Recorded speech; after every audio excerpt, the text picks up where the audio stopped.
Good time zones, my Sakonauts. I'm Sako Tumi, also known as the Witch of Tylwyth Teg, and today we are getting into Chapter 2, i.e. Sanctity, in House Witch by Erin Murphy Hiscock, who is the same lady who wrote The Green Witch.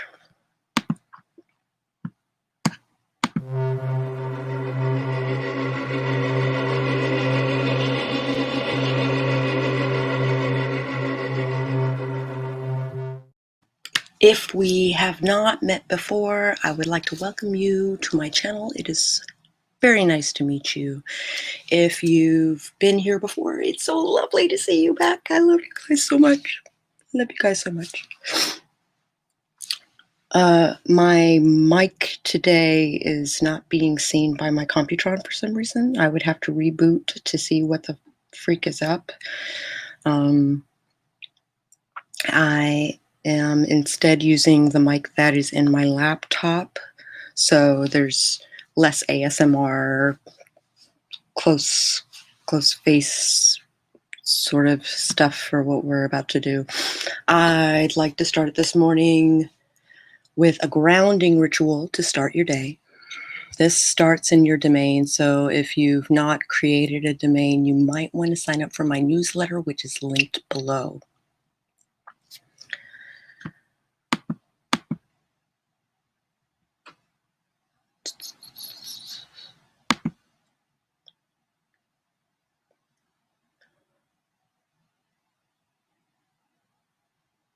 I am so confused.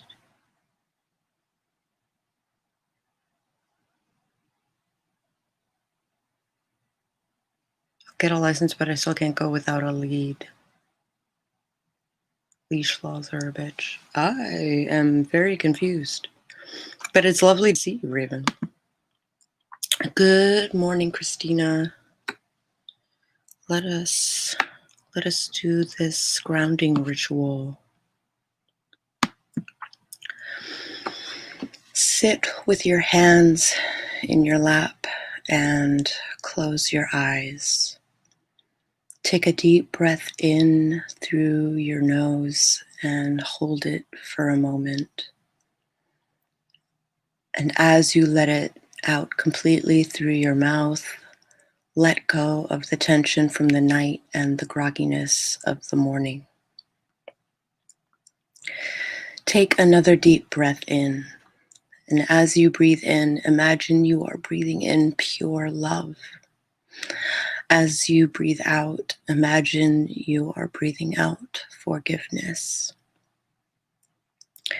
Take a third deep breath in, and as you do so, imagine a light coming in at the top of your head. It enters at the top of your head.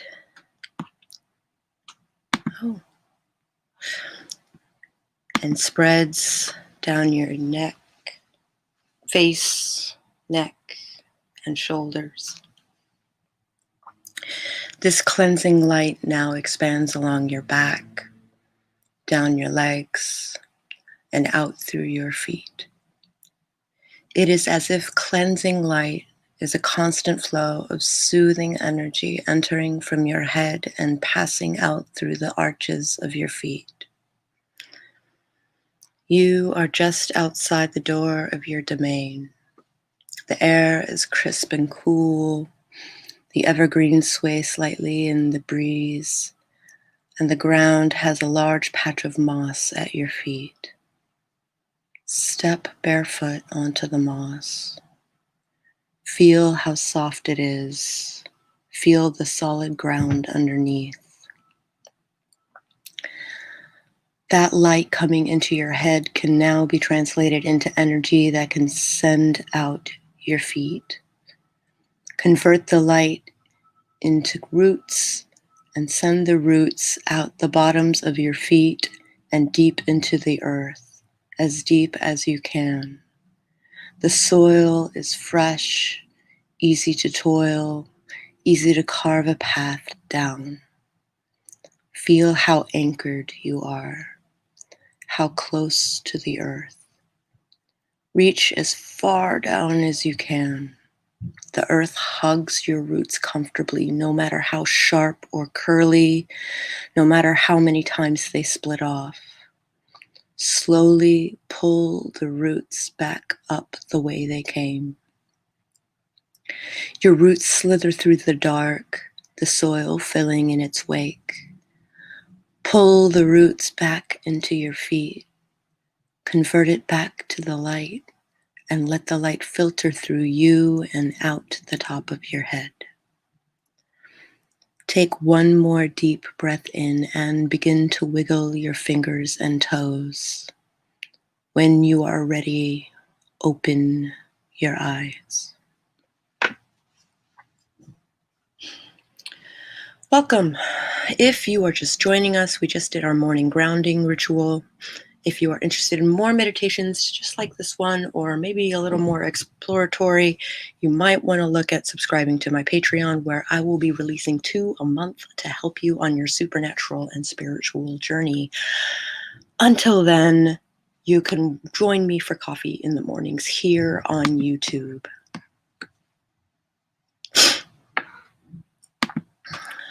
Being part of DoD essential personnel means I am afforded vaccines by DoD's independently arranged vaccination process. Right on. We don't want you running off willy-nilly. What if another raven crosses your path and becomes vicious? We can't protect you if you run off fighting. Also, hooray for the masters keeping us protected. On both accounts, yeah. Hi, Kat. Lovely to see you. I want to uninstall Loopback, but it just doesn't come up as a program I can uninstall.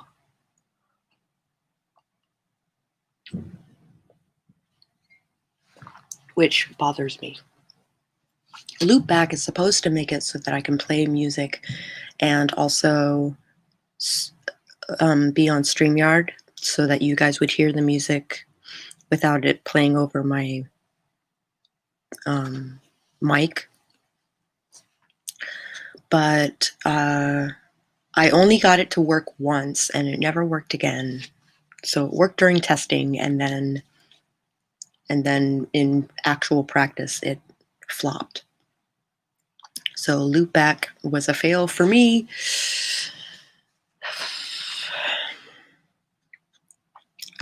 Loopback was a fail for me.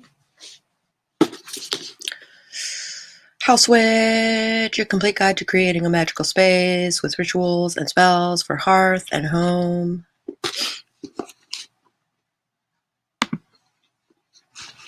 Okay. What is your question, dear friend?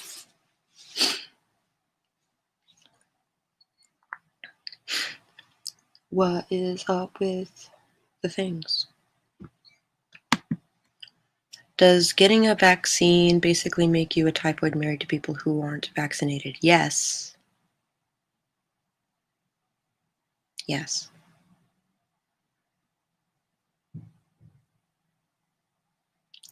Which means you need to be in isolation for 2 weeks after you're vaccinated. And then after that, you still need to wear a mask. That's not an opinion. Like, so you know what a vaccine is, right?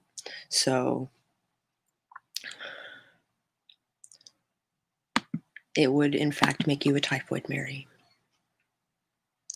It would be a weakened version of the thing you are vaccinated against, but it's still a thing.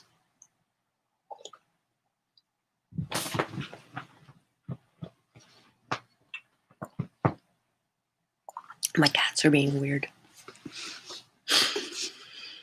So that's a thing.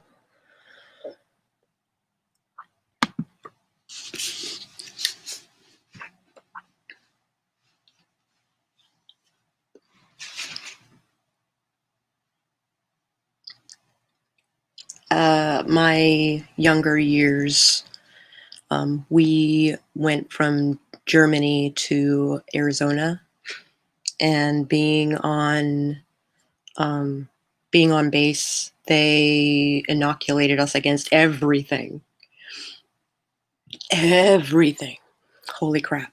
So many shots. I had a toy box that was covered in stickers.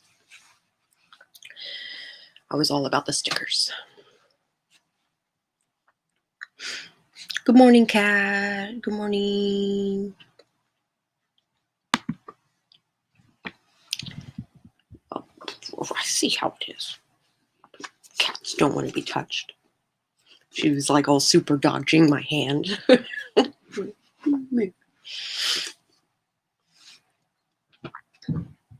Oh, now she wants to play. Oh, okay. All right.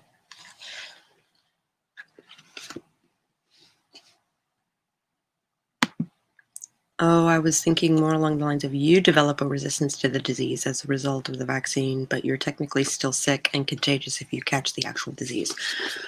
What they do is what a vaccine usually is a weakened version of the illness, and it forces your body to create antibodies.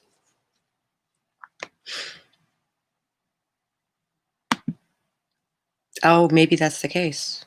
Maybe I'm wrong.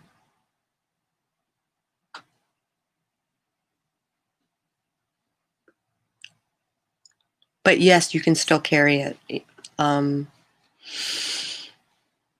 That's how even though my mom did not have symptoms, she still got me sick.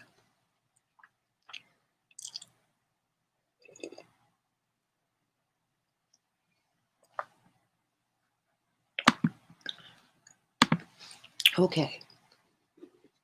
Let's talk about hearth things. Let's talk about hearth things.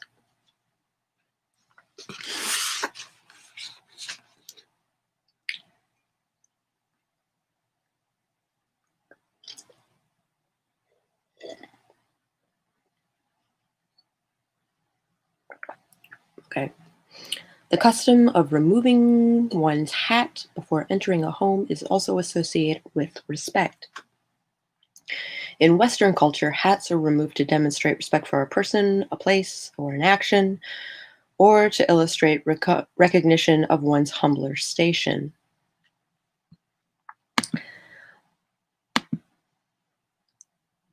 Oh, I'm so glad you liked it. Thank you. So you're caught up now, right?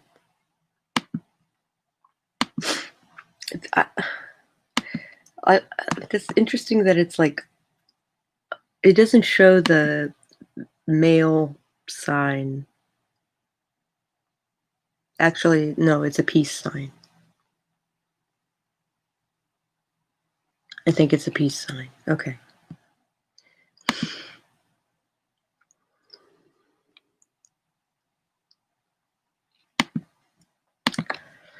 Starting to think taking a 3-mile walk in 30-degree weather the morning of getting a vaccination might have been a tactical error. Yes.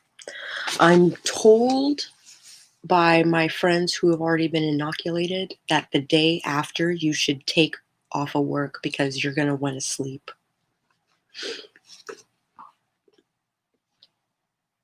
So take care of yourself after this thing. Like, it will feel like you got punched in the arm, and also like your body is going to want to fight it. So if your body tells you to rest, please rest. Let's talk about hearths, baby. Let's talk about hearthy things. Let's talk about all the good things that your lovely hearth could be. Let's talk about hearths. I know where you were going with. Yeah. You guys are so cute. Hats are removed by men in a Christian church to humble oneself before God. However, some sects require that women cover their heads before entering the church. Hats are generally worn outdoors, and to wear one inside smacks of poor breeding as well as disrespect for the sanctity of the place. Conversely, Judaism instructs its adherents to always cover their heads in a temple, usually with a brimless cap called a kippah or a yarmulke. I never knew yarmulke was spelled that way.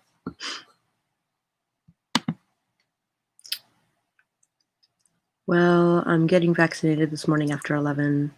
I have to work overtime tomorrow, starting at 4. Oh, dude, no, you should. If you can take off, please do.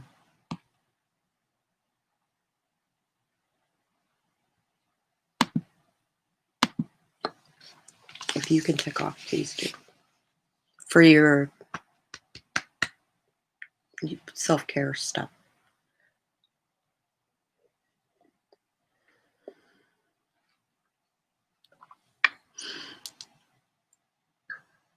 Jesus. That is a shift and a half.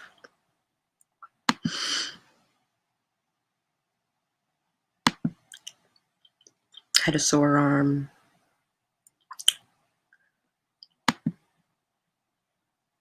The reason there's overtime is because we're short-manned because of COVID.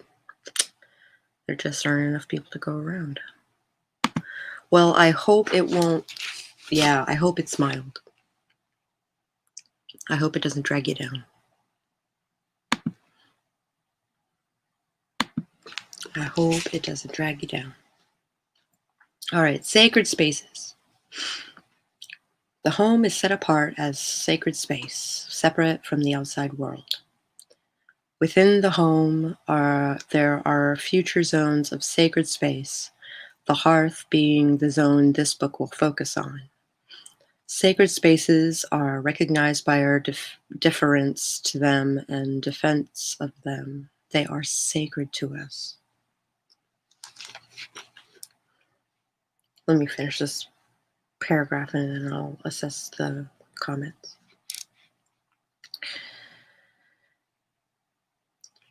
Some spaces are recognizable by other people as sacred. The collection of family portraits on a shelf, for example, or a collection of a statuary.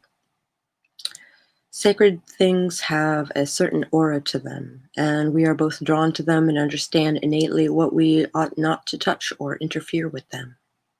This aura can originate from the item itself, which may have drawn you to acquire it in the first place, or it may be instilled in it by your designation of it as sacred. The former may have come about by the item's previous associations or its origins. And not COVID. Stay safe, sending protective and healing waves to you through the interwebs. We love you. Yeah. You are loved. There are sacred spaces that are almost universally recognized, and sacred spaces that are unique to one or small group of individuals. Something can very well be sacred to you and no one else, and that's fine. A space or object does not have to be validated as sacred by anyone else for it to have power for you. While you may not sense the sanctity of a place or item held sacred by someone else, it is always courteous to respect the other person's sense of sanctity. Have you ever walked into a house or a room and just felt the bad karma in the place?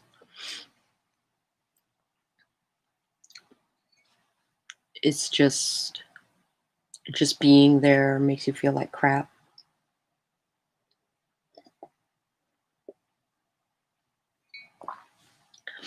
I have a friend whose house is completely toxic, which means that a lot of toxic things happen in there. I have a hard time being in his house. So we usually hang out outside or in a neutral place, or recently we hung out here. Outside, of course. Spaces definitely have energy, yeah. Positive or negative. And this place was a really dark place for a really long time. So I want to name it something having to do with phoenixes. Only every military installation I've ever worked, and then I went to go live on one. Apparently, I'm a glutton for punishment. Oh. I see what you mean.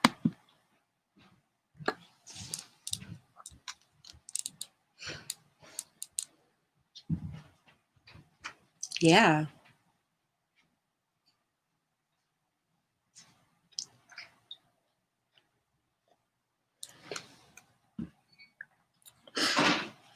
Okay, my husband is awake. Actually, that's not entirely true. The Presidio of Monterey, where I went to language school, was actually quite lovely. We had a few friends here before they moved Army Life, and I could not go to their house or even hang out with them because their energies were so dark and hateful. I don't know where. The darkness or hatred was focused, but it was there all the time. It was a very short friendship on my part. It might not have been the people's fault. It might have been previous Army people who might have lived in that, or previous families who might have lived in that particular space.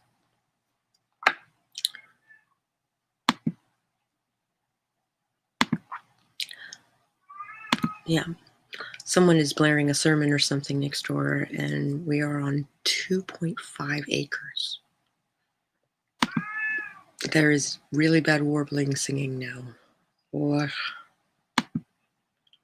okay, go wash 3 miles of frosted sweat off of you and go get ready for your shot. Good journey. Thank you for joining us.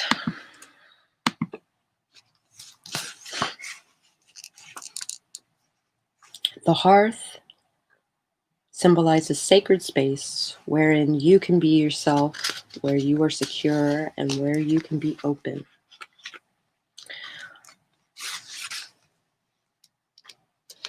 The hearth is a wellspring, a place where people can recharge, where they can go for comfort on a basic level. It is a place where you can access energy, wisdom, and power more easily than anywhere else within your home and outside of it, for that matter.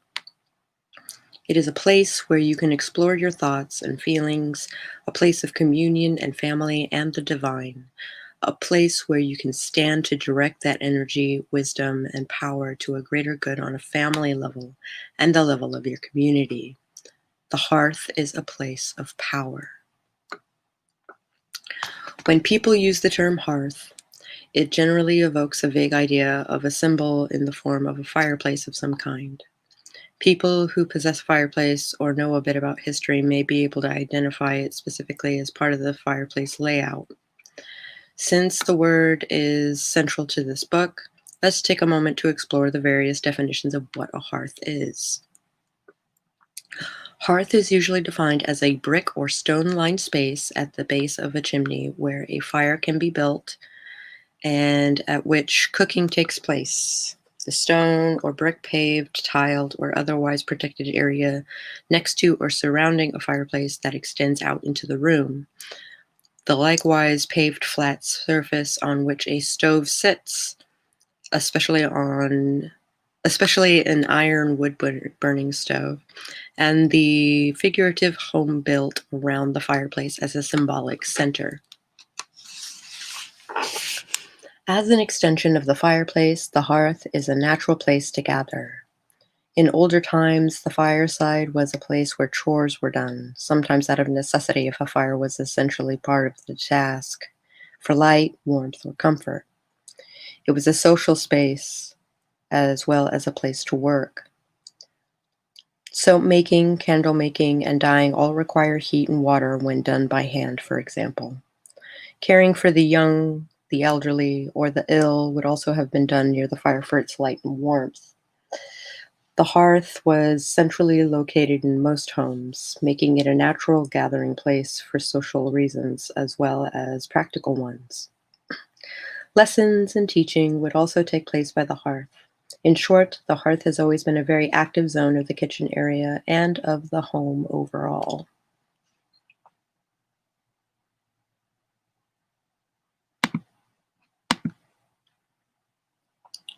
Polk is very known for having very low mortality and soldiers harboring negativity because of how they are treated by their COC. So it makes sense that negativity stays in the home when the soldier leaves. Yeah. Arg, my legs are asleep. The hearth fire. The home is recognized as being sacred, set apart from the outside world. Within this zone is a further sacred zone, the hearth, the location of the central fire of a home. In essence, the fireplace functioning as a symbolic center of a home exemplifies the concept of the hearth as a sacred fire. Fire is seen as sacred in many cultures. Remember, the definition of sacred is something recognized as being touched by the realm of the gods in some way and therefore worthy of respect or honor.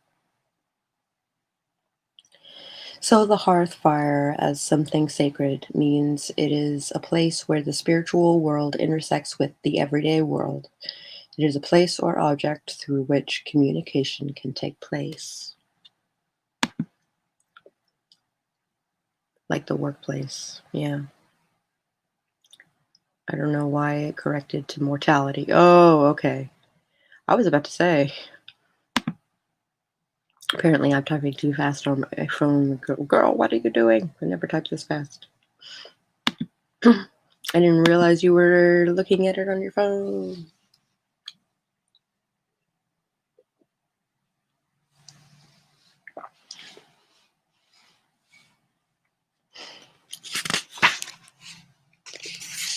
Why is fire considered sacred? Fire is a symbol of vitality, for it lives, eats, and breathes. When it burns, it symbolizes the spark of life that animates us. Fire is one of the four physical elements the ancients recognized as the building blocks of the world. It is recognized as being alive more than the other three elements due to its nature. It appears to have a mind of its own. It eats, sleeps, it dies. Humankind must respect both its useful properties and its destructive properties as well. Fire destroys indiscriminately with rage and a primal fury that we can only attempt to control. However, that destruction very often purifies in preparation for regrowth and new creations. Fire has played an important role in religion. The symbol of the eternal flame is a common concept in several religions. It has also been used to symbolize the presence of the divine. In Christian myth, for example, God manifested as a burning bush. The sanctity of the flame was demonstrated by the fact that it did not consume the bush as fuel. Fire is also a method by which offerings are made, as well as a method of divination. Fire is a symbol of spiritual energy, as is the sun, and indeed shares many traits and energies with the solar luminary. As a spiritual symbol, fire illuminates personal, emotional, spiritual darkness, which may be why so many religions use candles and oil-based flames as part of their tools and accoutrements.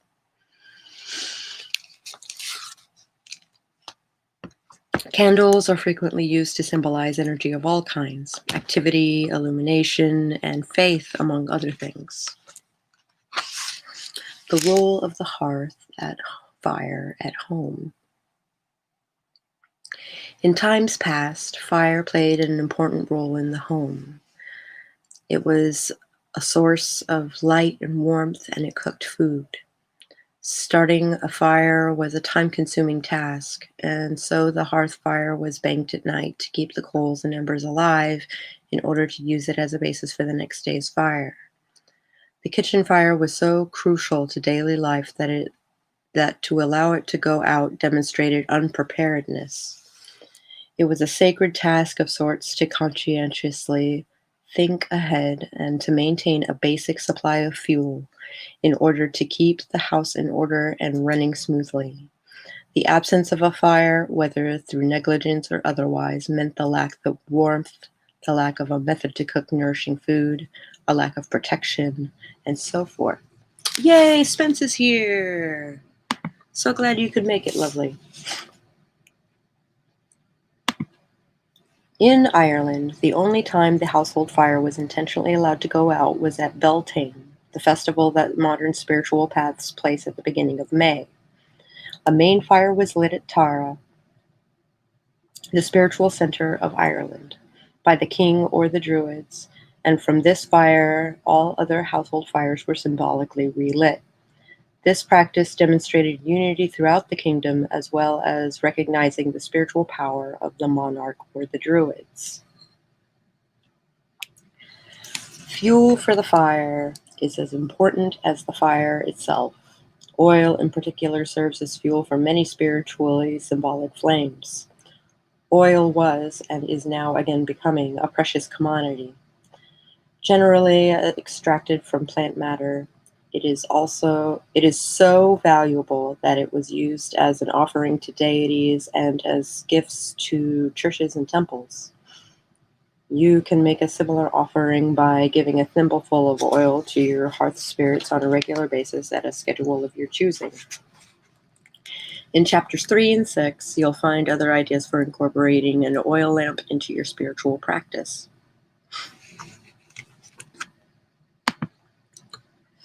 Also, no problem, Kat. I'm so glad that my voice is calming and stopping the raging, or holding back a little bit of the raging while you are job hunting. I know how upsetting job hunting can be, especially now. Building a need fire. This sacred fire also manifested in the form of bonfires, sometimes called need fires. The need fire was a custom by which a bonfire was kindled for a specific spiritual purpose.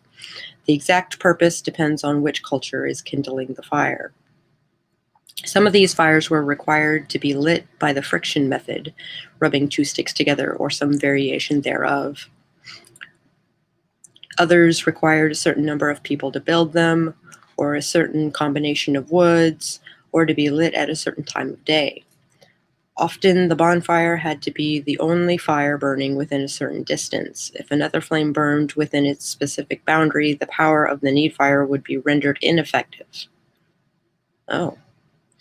Sometimes this bonfire would serve as the source from which all previously extinguished home fires were relit, or to produce smoke through which cattle or other livestock could be driven in order to protect them from illness, which we talked about in Backwoods Witchcraft, right?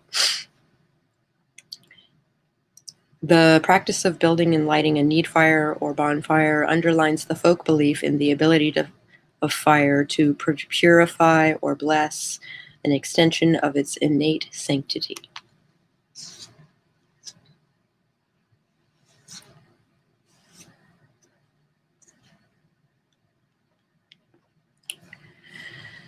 Making a cauldron-based need fire.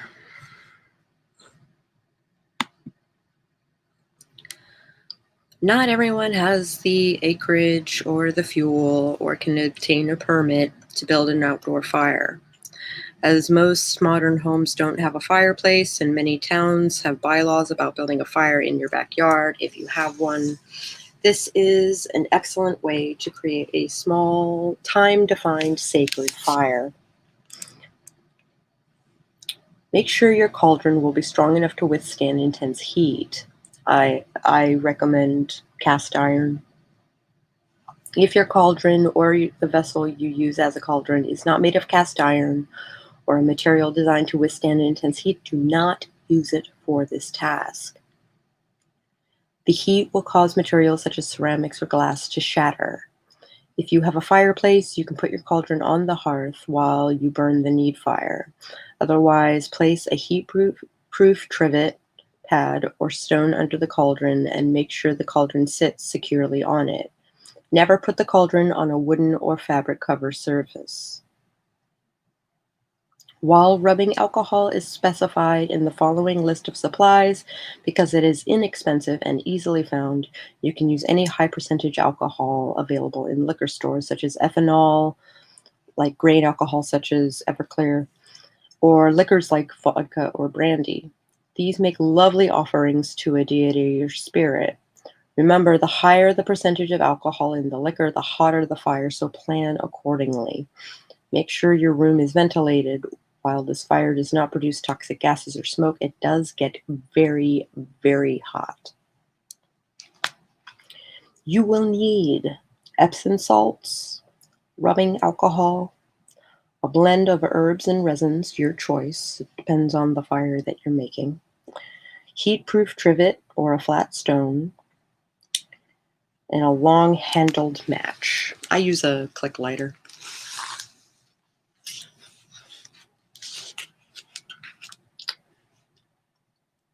A large bag of sand or earth so that you can put the fire out. Lid for the cauldron. Make sure it's heavy. I don't have a lid for my cauldron. And a fire extinguisher, a CO2 or dry chemical. Step 1. Measure out equal parts of Epsom salts and alcohol. Place the salts in the bottom of the cauldron and pour the alcohol over them. Step 2. Pour the herbal mixture into the cauldron. Place the cauldron on the heat-proof trivet or stone. Step 3. Light the long-handled match and touch it to the mixture. It will burst into almost silent flame, the tops of the flames leaping above the cauldron. The fire will burn until the alcohol has been consumed. Throughout the fire, but more so when the flames begin to die away, you will hear tiny pops and sizzles as the salt cracks in the heat and the herbs and resins are consumed by the flames. Do not even think about adding more alcohol into the cauldron while the flames are burning. Keep the alcohol-salt proportion equal until you are confident about handling the resulting fire. Then, and only then, may you tweak the proportions. Never pour a large amount of alcohol over the salt. The resulting flames can be several feet high, and you can cause major damage to you or your house. Be safe and use common sense. The fire will die away within a few minutes, but keep your sand, lid, and fire extinguisher handy in case you need them to put out the fire.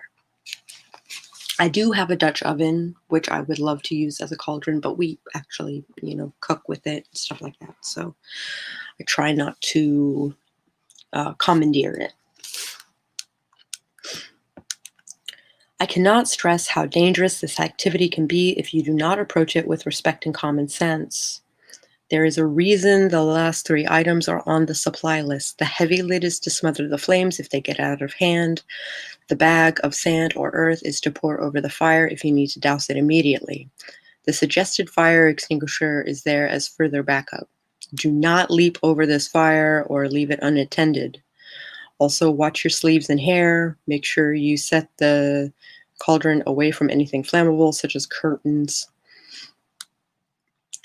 The Epsom salts soak up some of the alcohol and keep the fire burning in a more stable fashion.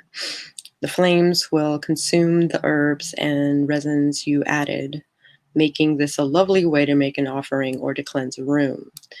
This is also a wonderful way to scry, which means to perceive by gazing into something, or meditate by watching the flames. The fire dies away within a handful of minutes, depending on how much alcohol is in the cauldron. Note, instead of adding herbs directly to the salt, you can steep your selected herbs or flowers in the alcohol that you plan to use. Steep them for at least 2 weeks, then strain the bottle Strain and bottle the alcohol. Label it clearly and do not use it for any other purpose. So I am particularly fond of rosemary retaining sticks. But I just throw them into my fireplace. I don't.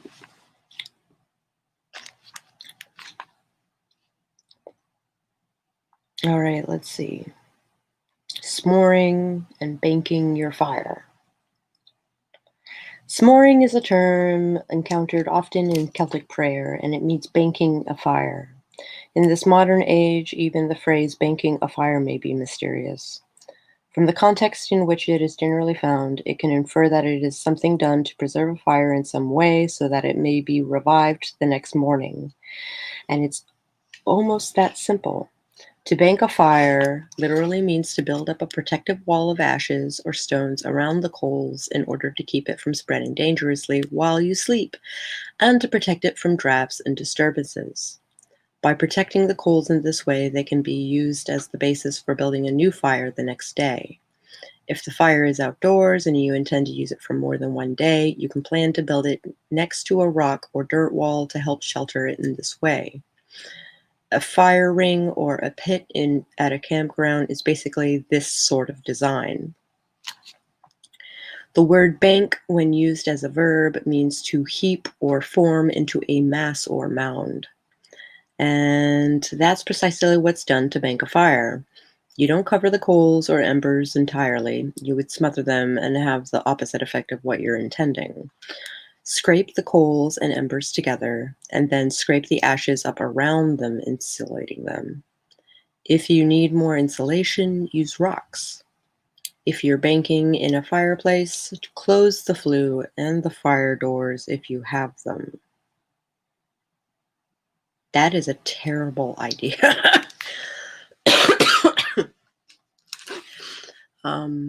Closing the flue would fill my house with smoke.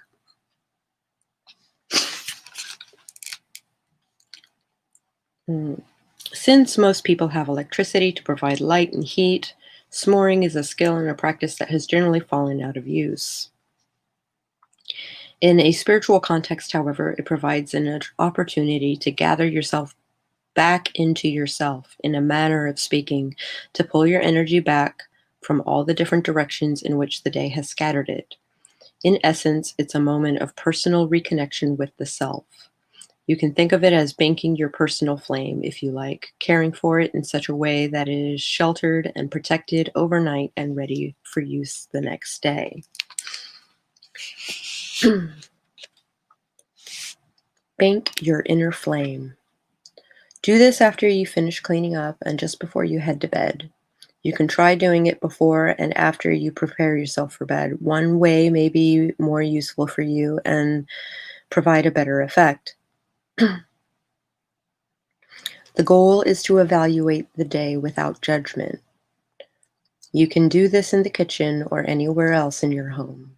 If the weather is good, you may wish to do it outside on the back porch or steps. Stand or sit with a relaxed frame. If you know a relaxation exercise, run through it to rid yourself of any excess stress and tension in your body. Step 2, think back to how you felt when you woke up and then think back over your day's activities. Take note of how they made you feel: happy, angry, frustrated, sad, or peaceful.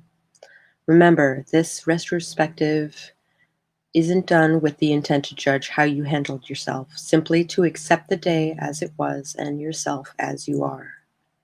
This doesn't have to be a long step. You don't have to think through every event in detail. Call them up as impressions. Step 3. When you have finished thinking back over the day, close your eyes and take 3 slow, deep breaths. As you exhale each breath, allow any fear or worry or irritation connected with the day to flow out of you. Step 4, feel yourself here, now, at this moment, and accept yourself. If you like, at this point, you may say a brief prayer or simple phrase such as, I accept myself. Watch over me as I sleep, spirits of the hearth, and guard my loved ones and our home. I bid you good night. Step 5, as the final act, do something physical and symbolic of finishing the day. You could turn off the light, be it the kitchen light or wherever you are, or close the door if you've been outside or standing at the door. If you've been sitting with a candle, use the flame as a meditative and calming focus. Sniff it out by blowing it out, pinching it, or using a candle sniffer. I come from a school where blowing it out would blow the chances of your thing working out, so candle sniffer for the win.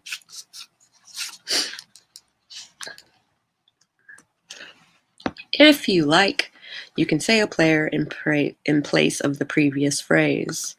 You may already have a prayer that fits the purpose, or you may wish to write a new one.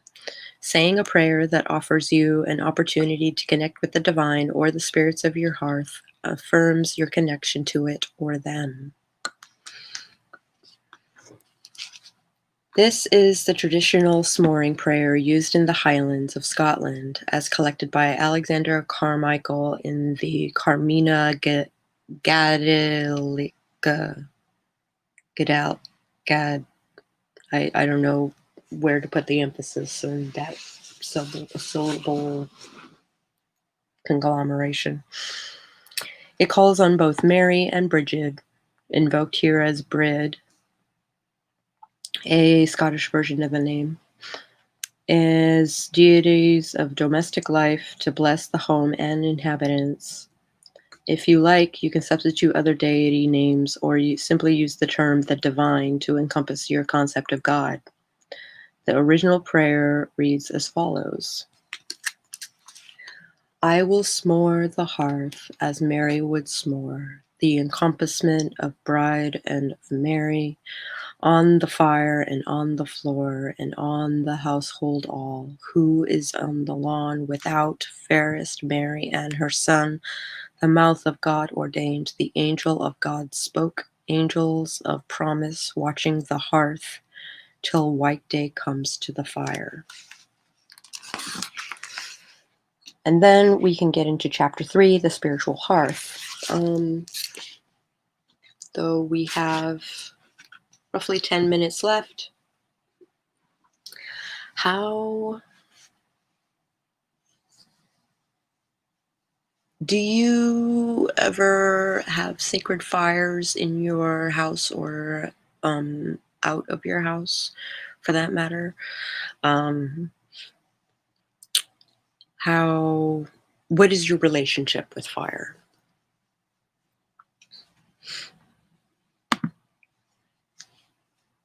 This is my book. I do not know how you did not write this book. Thank you guys. This is a cool chapter. I've always had a love for watching fire, and knowing it has a place in house switching is very interesting. Yeah. I think fire is an excellent way to cleanse the bad spirits in a toxic house. I have a fireplace as well, and my fake fireplace is such as things are.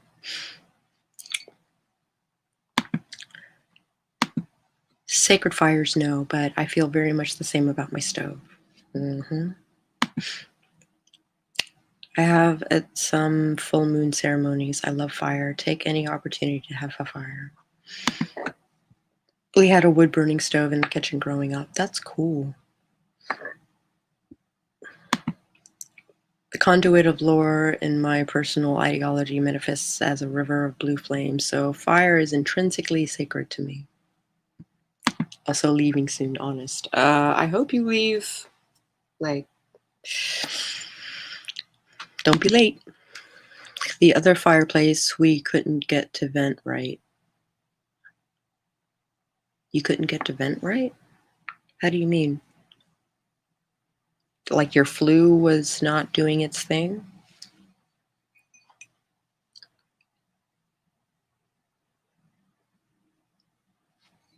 I'm thinking about making like baked goods and stuff like that in my fires.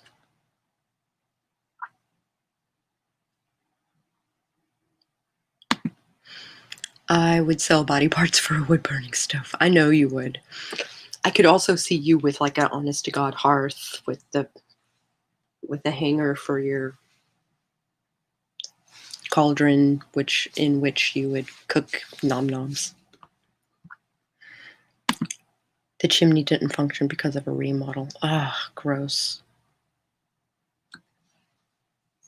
So it would just like billow smoke into your house. That's really tragic. Non-working fireplace.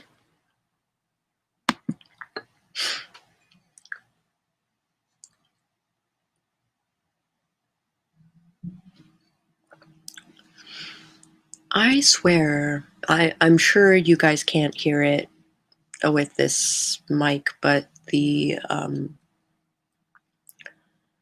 trash guys have been at this for about an hour.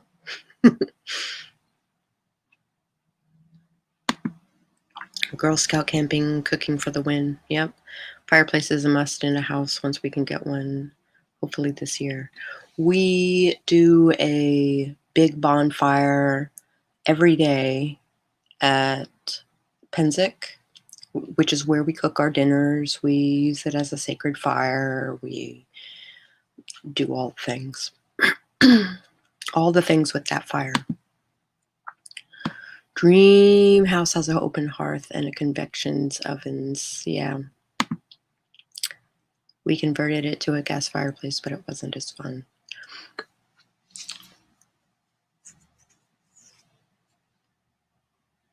I can't imagine like going to a gas fireplace.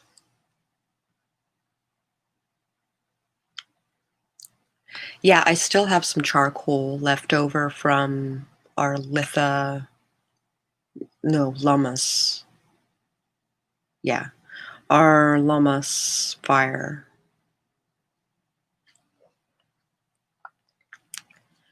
So when making black salt, you want to take charcoal from a sacred fire, and we do a ritual where we take ashes from the previous year and we add it to the new fire.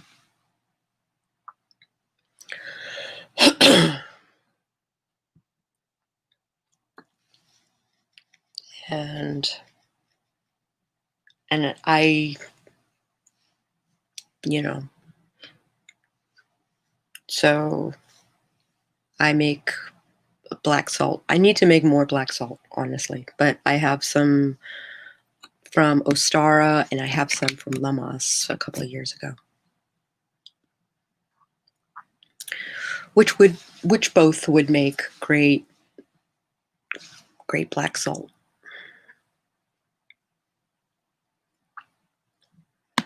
I would love to have a wood oven. Yeah, oven and stove as well as a regular stove. Yeah.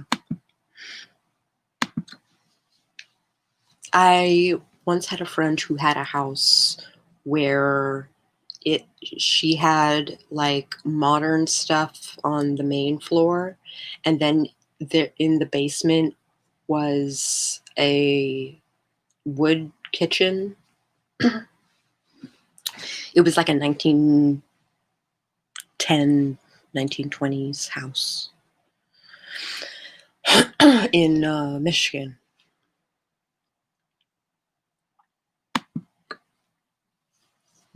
So all the fires were made in the basement, and then heat would rise.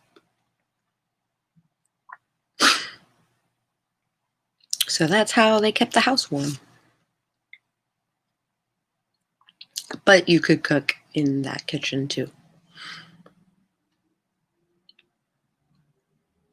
I'm hoping when we move I can at least have a decent fire pit.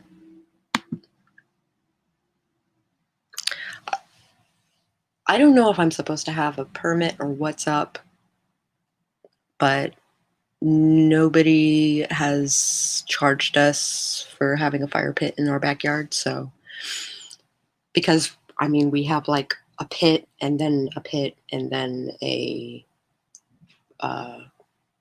burning bowl, basically, like a portable fire pit that we put in the middle. Yeah.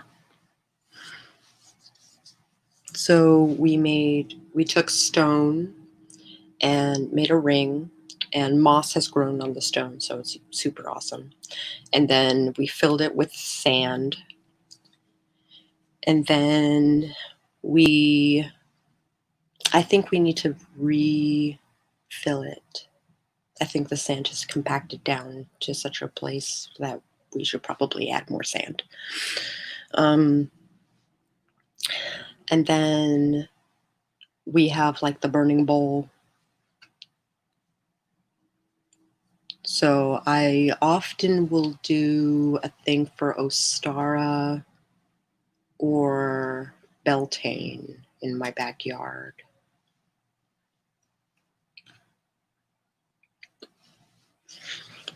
And then I keep some of the charcoal for black salt.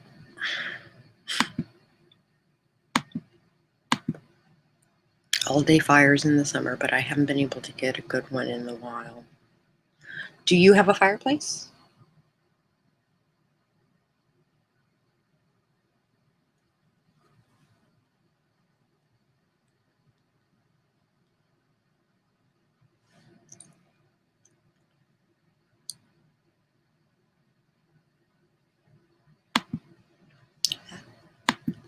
The house I grew up in has a gorgeous backyard and a fireplace, cast iron wood stove. Nice.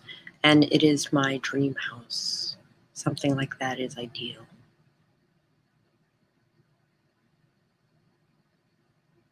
That is ideal indeed.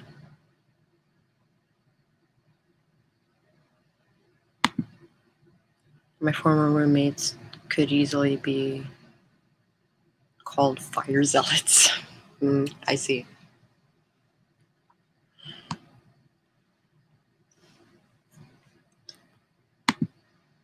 Yes, it does sound lovely.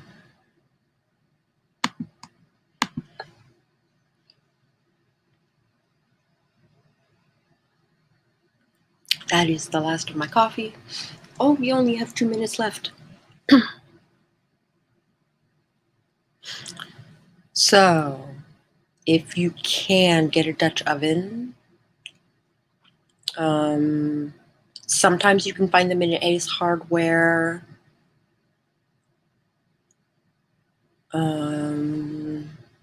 Or I've never seen one in a Home Depot. They will sometimes have the large pans, but which will probably work, but I think a deeper bucket would help. No fireplace, very open backyard, but persnickety landlords and narc neighbors.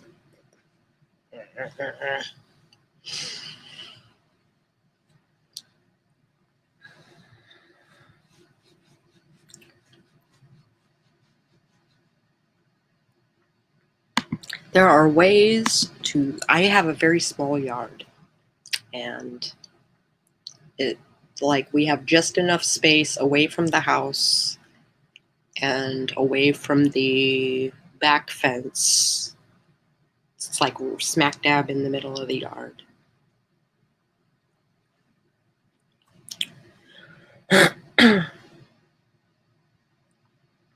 And our garden is all vertical. So it goes along the wall and the wall of the shed.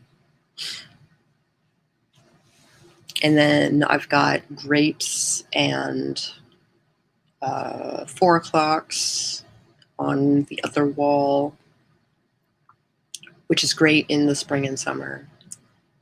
But now I have ivy growing on that wall as well. It has grown out of my control. I can't rip it all out or anything like that.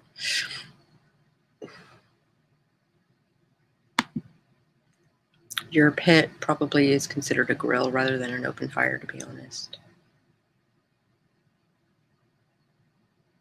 It is not a grill.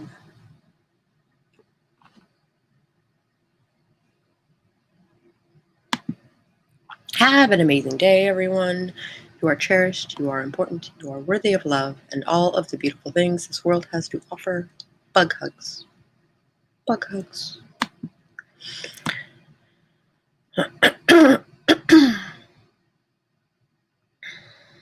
Just to give you guys a heads up, on January 8th, 9th, and 10th, that is this Friday, Saturday, and Sunday, I will be hosting some free witchy training on how to work with spirits.